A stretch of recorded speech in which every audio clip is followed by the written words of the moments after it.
Olá a todos, eu me chamo Thiago Silva Prado, sou aqui do Brasil.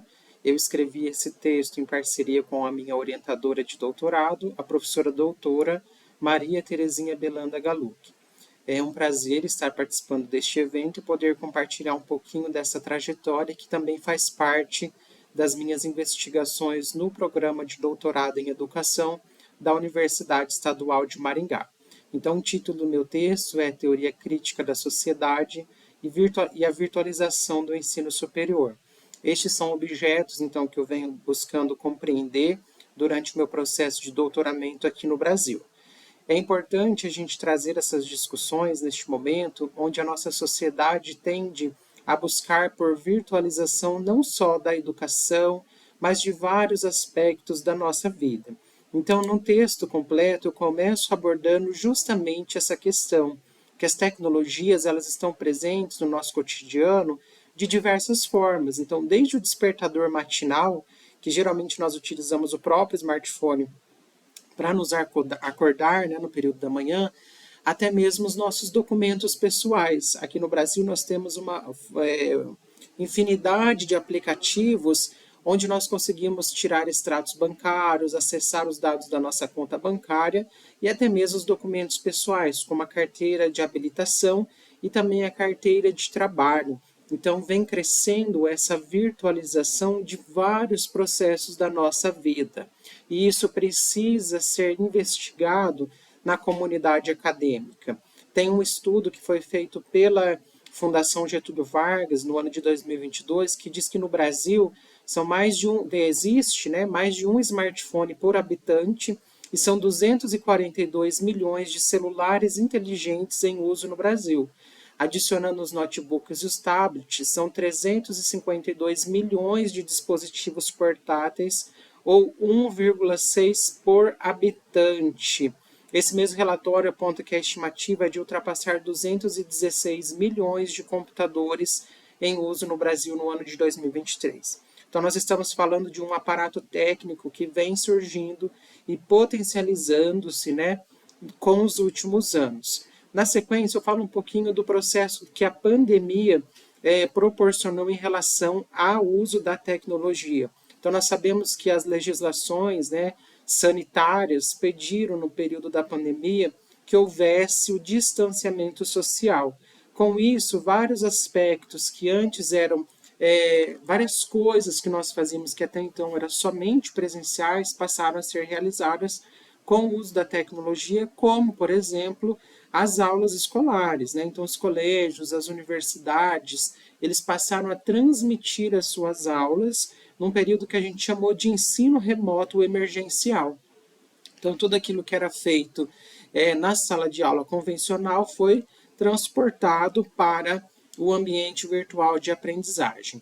Só que aí a gente pode pensar que isso é um marco, que foi a partir desse momento que começou-se a debater a questão da tecnologia na educação. Isso não é verdade.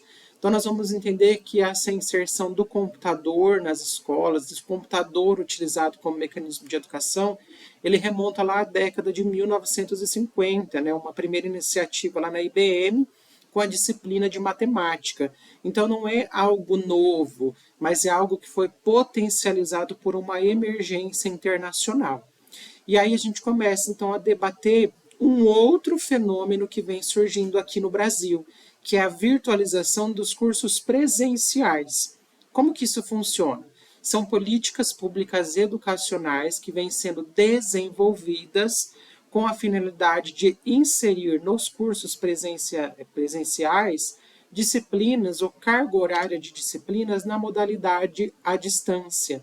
Então, nós vamos perceber que as legislações hoje permitem um percentual de 20% até 40% das disciplinas para serem inseridas no modelo à distância, com carga horária à distância. Então, a gente encontrou, no período de investigação desse texto, 5 portarias ministeriais, a primeira do ano de 2001. Então, nós vamos entender que não é nova também essa discussão no Brasil. Desde o ano de 2001 já vem ocorrendo essa discussão. As 3 primeiras portarias que nós encontramos, elas vão abordar exclusivamente a questão dos 20% dos cursos poderem ser ofertados na modalidade à distância. Então, se o meu curso de graduação ele presencial tinham 3.000 horas de validade, 20% dessas 3.000 horas poderiam ser ofertadas, né, na modalidade à distância, com componentes sendo ofertados integralmente ou parcialmente na modalidade por meio de ferramentas tecnológicas. Tá?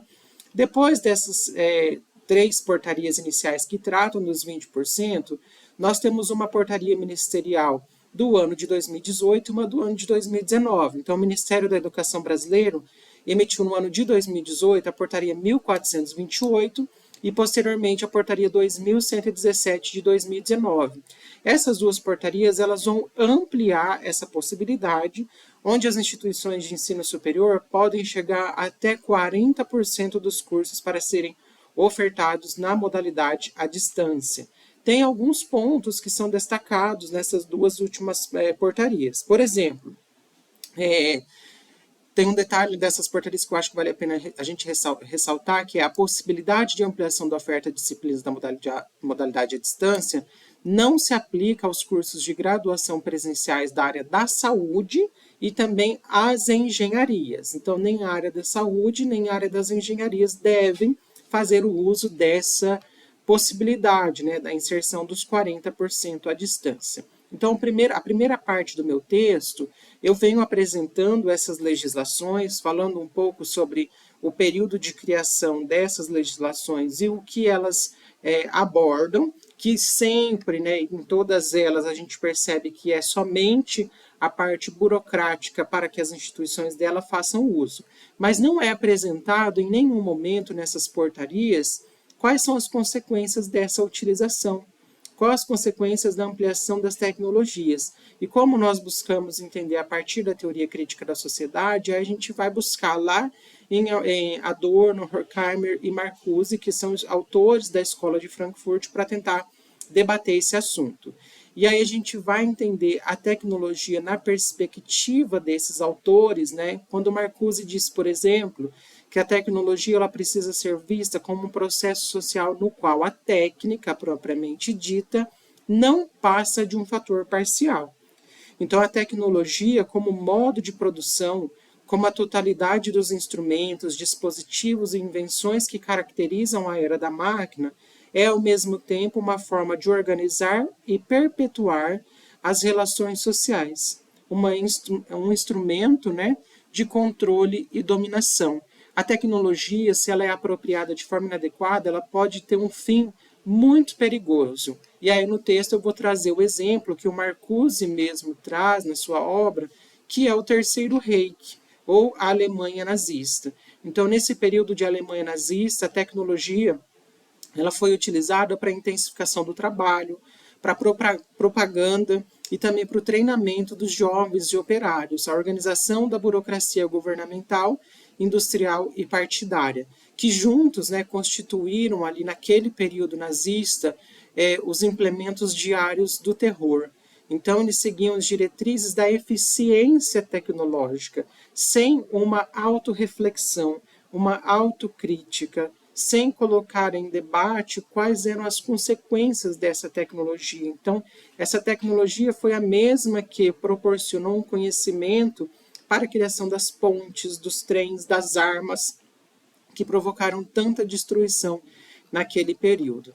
E aí a gente vai trazendo também alguns complementos por meio do professor José Leão Kroschik, aqui do Brasil mesmo. Ele vai dizer que a escola, que mantinha certa autonomia em relação à produção material, e por isso podia pensá-la e negá-la como sendo a principal esfera da vida, à medida que adquire a função de produzir e reproduzir mão de obra, diminuindo seu interesse pela formação individual, colabora com a eliminação da possibilidade de formar alunos que possam refletir sobre as condições atuais de vida. Então, a ausência de compreensão dessa relação favorece o uso de tecnologias na educação de modo a atender aos interesses de uma classe que, por meio do poder econômico e político, desenvolvem soluções, plataformas e recursos que são comercializados para e pelas instituições, pelas grandes instituições, transformando todo o processo educacional em um grande mercado financeiro, onde o lucro se sobressai a qualquer outra possibilidade. Então, nosso objetivo aqui não é questionar ou ir contra ao progresso tecnológico, mas é apontar que esse avanço, que essas tecnologias, elas precisam ser reflexivas e nós precisamos trazer esse debate para que nós não as implementemos somente com a finalidade de atender a legislação, de cumprir a burocracia, porque senão a própria tecnologia, que aqui é apresentada como uma forma de potencializar o ensino, ela pode se tornar também uma forma de dominar as pessoas que dela fazem o uso. Então, essas são as minhas contribuições. Eu espero que vocês possam posteriormente fazer a leitura do texto integral e aprender junto comigo um pouquinho sobre este assunto. Agradeço a minha orientadora, né, que ficou como coautora do texto, a professora doutora Maria Terezinha, e agradecemos aqui a oportunidade aos organizadores do evento. Até mais.